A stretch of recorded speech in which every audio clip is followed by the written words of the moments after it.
আসসালামু আলাইকুম রহমতুল্লাহ। সম্মানিত সাংবাদিক বন্ধুগণ, ইতিমধ্যেই আপনারা অবহিত হয়েছেন যে আজকে আমরা বাংলাদেশ জামাত ইসলামের কেন্দ্রীয় কার্যালয়ে 11 দলীয় নির্বাচনী অক্ষের শীর্ষ দায়িত্বশীলবৃন্দ আমরা একসাথে বসেছিলাম।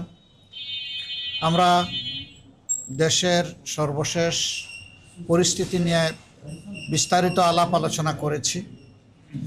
আগামী 12 তারিখ ইনশাআল্লাহ ত্রয়োদশ জাতীয় নির্বাচন অনুষ্ঠিত হতে যাচ্ছে। একই দিনে দুটি ভোট, একটি গণভোট, দ্বিতীয়টি হচ্ছে সরকার গঠনের জন্য ভোট। গণভোটে ইতিমধ্যেই আপনারা জানেন যে আমাদের অবস্থান স্পষ্ট। আমরা জুলাই আকাঙ্ক্ষার আলোকে যে সংস্কার প্রস্তাব উপস্থাপিত হয়েছে, এটার বৈধতা দেওয়ার জন্য যে গণরায়ের দরকার, এর জন্য গণভোট অনুষ্ঠিত হচ্ছে আমাদের অবস্থানের পক্ষে। আমরা ইতিমধ্যে সারা দেশে সর্বত্র আমাদের প্রচারণার শুরু থেকে গণভোটে হা এই মোটিভেশন নিয়েই আমরা কাজ করে যাচ্ছি এবং আমরা আশাবাদী ইনশাল্লাহ বিপুল ব্যবধানে হা বিজয়ী হবে। হা যদি বিজয়ী হয় তাহলে বাংলাদেশ জিতে যাবে। হা যদি বিজয়ী হয় তাহলে ইনশাল্লাহ জুলাই আকাঙ্ক্ষা বাস্তবায়িত হওয়ার পথ খুলে যাবে। হা যদি বিজয়ী হয় তাহলে অতীতের নির্যাতন নিপীড়নের অবসান ঘটবে এবং তার যৌক্তিক ন্যায়সঙ্গত বিচার হবে। হা বিজয়ী হলে আবরার ফাহাদ থেকে শুরু করে আমাদের বিপ্লবী শরীফ উসমান হাদি পর্যন্ত সকলের বিচারটা তাদের পরিবার পাবে। এই যে 1400 শহীদ যারা জীবন দিয়ে এই জাতিকে জীবন এনে দিল, তাদের প্রতি আমরা গভীর শ্রদ্ধা নিবেদন করছি এবং সেই সাথে সকল জুলাই যোদ্ধাদের প্রতি। আমাদের অবস্থান মূল থেকেই স্পষ্ট ছিল। আমরা এই দলগুলো সবসময় সংস্কারের পক্ষে ছিলাম, আমরা পরিবর্তনের পক্ষে ছিলাম। জাতি অতীতের রাজনীতির ভুক্তভোগী এবং এই জাতির অনেক ক্ষতি হয়ে গেছে। 54 বছরে এই জাতি বহুদূর এগিয়ে যেতে পারত। দুর্নীতি দুঃশাসনের কারণে জাতি এগুতে পারেনি। আমাদের অঙ্গীকার হচ্ছে দুর্নীতির বিরুদ্ধে স্পষ্ট অবস্থান এবং আমরা সমাজে সুশাসন বা গুড গভর্নেন্স দেখতে চাই।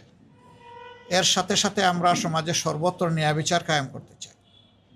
এই দুইটা জিনিস যদি নিশ্চিত করা যায় তাহলে আমাদের সমাজ যেভাবে পশ্চাৎপদ হয়ে পড়ে আছে এই অবস্থা থেকে উত্তরণ হবে।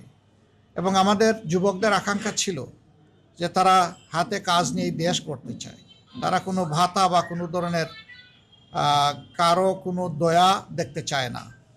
তারা নিজেই এই বাংলাদেশ গড়ার গর্বিত অংশীদার হতে চায়। এই ক্ষেত্রেও আমাদের অবস্থান স্পষ্ট যে তাদের হাতে কোনো ভাতা নয়, বরঞ্চ আমরা তাদের উপযুক্ততা অনুযায়ী কাজ তুলে দিয়ে বলতে চাই যে এবার তোমরাই বাংলাদেশটা গড়ো। এবং আমরা আসলে তরুণদের হাতেই বাংলাদেশ তুলে যাওয়ার জন্য আমরা প্রস্তুতি নিচ্ছি। তো এই নির্বাচন, পরপর 4টি নির্বাচনে মানুষ তাদের আকাঙ্ক্ষা অনুযায়ী ভোট দিতে পারেনি এবং সেই ক্ষেত্রে 2008-এর নির্বাচন থেকে শুরু করে গণরায়ের কোনো প্রতিফলন হয়নি। এবারকার নির্বাচনে আমরা স্পষ্টতই দেখতে পাচ্ছি যে মানুষের মধ্যে এই নির্বাচন নিয়ে ব্যাপক উৎসাহ উদ্দীপনা তৈরি হয়েছে। যাদের ভোট গ্রামে আছে তারা দলে দলে অনেকটা ঈদের উচ্ছ্বাস এবং আনন্দের মতো তারা যাচ্ছে, নিজেদের নাড়ির টানে গ্রামেই ফিরে যাচ্ছে। সেখানে তারা ভোট দিতে চায় এবং তারা তাদের মনের মতো সরকারও দেখতে চায়। আমরা আশা করছি গণরায় প্রতিফলিত হলে বাংলাদেশ ইনশাআল্লাহ নতুন রাজনীতির দিকে আগাবে এবং নতুন যে বাংলাদেশের আকাঙ্ক্ষা জনগণ অন্তরে পোষণ করে তা ইনশাআল্লাহ বাস্তবায়িত হবে। তবে এক্ষেত্রে আমরা জনগণকে বলবো যে বিভিন্ন ধরনের কথা শোনা যাচ্ছে। জনগণের সচেতনতা এবং ক্ষেত্রবিশেষে অন্যায়ের বিরুদ্ধে প্রতিরোধই কেবল সকল অপতৎপরতার উপযুক্ত জবাব হতে পারে। আমরা বিশ্বাস করি আমাদের যুব সমাজ ঘুমিয়ে পড়েনি। তাদের অসমাপ্ত দায়িত্ব পালন করার জন্য তারা এই নির্বাচনকে সফল করে তুলবে ইনশাআল্লাহ, যে কোনো মূল্যের বিনিময়ে। এবং কেউ অন্য কিছু করতে চাইলে আমরা অনুরোধ করব জনগণ যেন নিজেদের অধিকারের পক্ষে মজবুত হয়ে দাঁড়িয়ে যায় এবং স্পষ্ট জবাব দিয়ে দেয়। আমরা আশা করছি জনতারই বিজয় হবে শেষ পর্যন্ত ইনশাআল্লাহ। পিছন পথে কেউ এসে কিছু করে সফল হতে পারবেন এটা আমরা মনে করি না। নির্বাচন প্রক্রিয়ার সাথে যারা সম্পৃক্ত আছেন, নির্বাচন কমিশন, তারপরে নির্বাচন পরিচালনার দায়িত্বে যারা নিয়োজিত এবং যারা নিরাপত্তার দায়িত্বে নিয়োজিত, শৃঙ্খলার দায়িত্বে নিয়োজিত, তাদের সকলের প্রতি আমাদের অনুরোধ আপনারা প্রজাতন্ত্রের কর্মচারী হিসাবে এ দেশ আপনাদেরও। আপনারা ন্যায়নিষ্ঠভাবে, আপনারা নিরপেক্ষভাবে, সুষ্ঠুভাবে আপনাদের দায়িত্ব পালন করবেন। তাহলে জনগণের ভালোবাসা পাবেন, সমর্থন পাবেন এবং জনগণ আপনাদের এই কাজের প্রতি সন্তুষ্ট হয়ে অবশ্যই আপনাদের মূল্যায়ন করবে। আমরা অতীতের মতো আর কাউকে দেখতে চাই না যে সরকারি প্রজাতন্ত্রের, বাংলাদেশ নামের এই প্রজাতন্ত্রটির কর্মকর্তা হয়ে কেউ নির্দিষ্ট কারো পক্ষ নেবেন, এটা আমরা একেবারেই দেখতে চাচ্ছি না। আমরা কারো আনুকূল্যও চাই না, আবার আমরা অন্য কাউকে আনুকূল্য দেখানো হোক সেটাও আমরা দেখতে চাই না। আমরা চাই সবাই নিরপেক্ষতার সাথে যার যার জায়গা থেকে এই দায়িত্ব পালন করবেন। এই নির্বাচনের দিনেও বহু ধরনের রিউমার ছড়ানো হতে পারে। আমরা জনগণকে আহ্বান জানাবো, 11 দলের পক্ষ থেকে কোনো সুস্পষ্ট বক্তব্য না যাওয়া পর্যন্ত এই ধরনের কোনো বিভ্রান্তিমূলক কথায় মোটেই কান দেবেন না। যারা পরাজয়ের ভয়ে ভীত সন্ত্রস্ত, যে কোনো পক্ষ যে কোনো কাজ এই ধরনের করতে পারে, মিথ্যা অপবাদ ছড়াতে পারে ভয়ভীতি সৃষ্টির জন্য, আতঙ্ক সৃষ্টির জন্য। কিন্তু না, সব কিছুকে জয় করেই ইনশাআল্লাহ আপনারা সেদিন আপনাদের ভোটাধিকার প্রয়োগ করবেন এবং ভোটের রেজাল্ট হাতে না নিয়ে আপনারা কেউ ফিরবেন না। কারণ আপনি ভোট দেওয়ার পরেও আপনার ভোট নয়ছয় হয়ে যেতে পারে, আবার ভোট দেওয়ার আগেও বিভিন্ন ধরনের সমস্যা কেউ কৃত্রিম সংকট সৃষ্টি করতে পারে। এই সব কিছুকে আমরা বিশ্বাস করি এই বীর জাতি মোকাবিলা করেই ইনশাআল্লাহ 12 তারিখের নির্বাচনকে সফল করে তুলবে এবং সেই নির্বাচনের মধ্য দিয়ে যে সরকার গঠিত হবে, এই সরকার হবে নূতন বাংলাদেশের সরকার, এ সরকার হবে জন আকাঙ্ক্ষার সরকার, এই সরকার হবে কৃষক, শ্রমিক, মেহনতি জনতা সহ মুটে মাঝি মজুর সকলের সরকার, সকল শ্রেণী পেশার মানুষের সরকার, নারী পুরুষের সরকার, শিশু আবাল বৃদ্ধ বনিতার সরকার।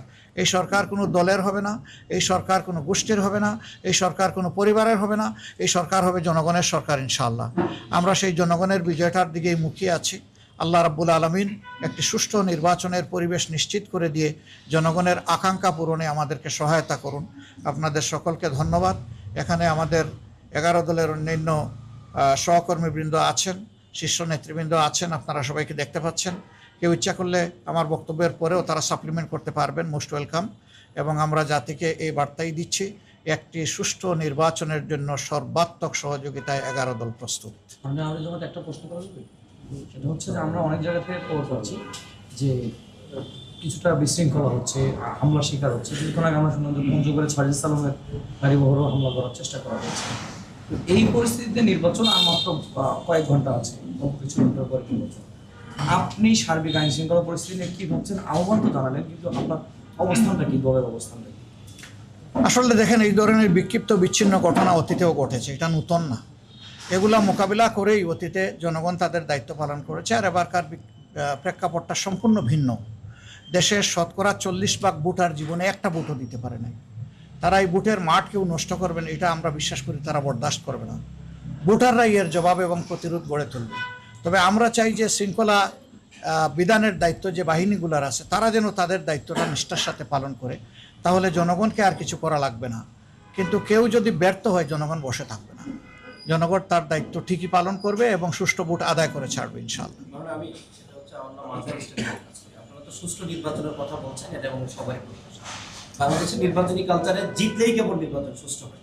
আপনারা যেহেতু এখানে সবাই আছেন, নির্বাচনে আপনারা শেষ পর্যন্ত থাকবেন এবং আপনারা হচ্ছে বিজয় নিয়ে ফেলবেন। ফলাফল যাই হোক, সেটা আপনাদের পক্ষেও যেতে পারে, বিপক্ষেও যেতে পারে। অতীতে আমরা দেখছি যে যারা না জিতছে তারা নির্বাচনকে প্রশ্নবিদ্ধ করেছে, নির্বাচন ঠিক হয়। আপনাদের অবস্থান কি হবে? আপনারা জয়ী হন আর বিজয়ী? আমাদের অবস্থান স্পষ্ট। আমরা বললেই এটা সুষ্ঠু হবে না, আর সুষ্ঠু হয়নি বললেও এটা ওই রকম হবে না।